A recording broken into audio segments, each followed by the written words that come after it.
All right, fam, quick 5-minute hit today. We're talking about something a lot of us are feeling, even if we haven't named it yet. How do you actually price out employment in the age of AI? Because the old way was easy.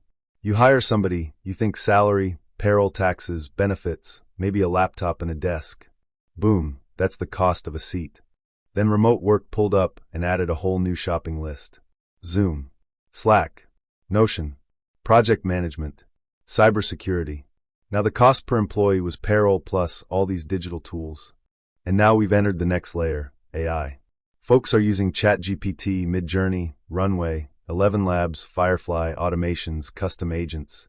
And the crazy part is a lot of business owners don't even track it like a real operating cost. Exactly. The modern employee isn't just using software. They're basically commanding systems.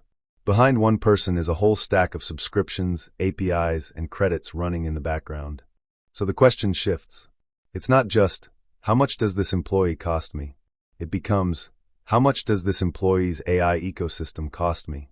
Because productivity now, it's hybrid, human plus machine. Let's give people something concrete. There's a metric that makes this simple, AI cost per employee. Yeah, it's basically, take what you spend on AI subscriptions plus whatever credit usage you burn, plus automation tools, and divide that by the number of active users on your team. And when you calculate that number, you finally see what it really costs to power up each team member with AI support. Which matters because people love talking about revenue per employee. Like, we're efficient, look at our output per head. But in 2025, revenue per employee by itself is kind of half the story. Right. You want the combo, revenue per employee compared against AI cost per employee. That ratio becomes a real productivity ROI check. Who's using AI like a multiplier, and who's just running up the bill? And that can get spicy in a good way. Because now you can compare teams or even projects, not just by headcount, but by how much digital labor they're consuming to produce results. Digital labor. That's the shift. We used to talk about man-hours. Now it's human labor hours and digital labor hours.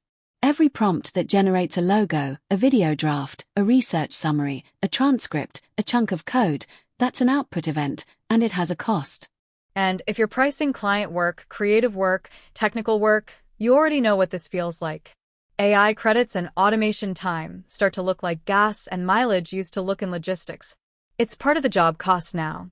So smart operators are allocating these AI costs department by department, project by project. Not because they're trying to replace people, because they're trying to understand what it truly takes to deliver. Which brings us to the future of your P&L. I really believe businesses are about to add new lines that weren't even a conversation a few years ago. You're gonna see stuff like revenue per employee, operating cost per employee, AI cost per employee, maybe even ROI per digital labor hour. And that last one, that's where the competitive advantage is gonna live. Because the entrepreneurs who get this early will have the cleanest picture of where the money is going and where the value is actually being created. So here's the takeaway for everybody building right now. AI is not just a tool. It's a teammate with a price tag. And it means we can't only think payroll and regular software anymore. We got to start counting AI as part of employment costs.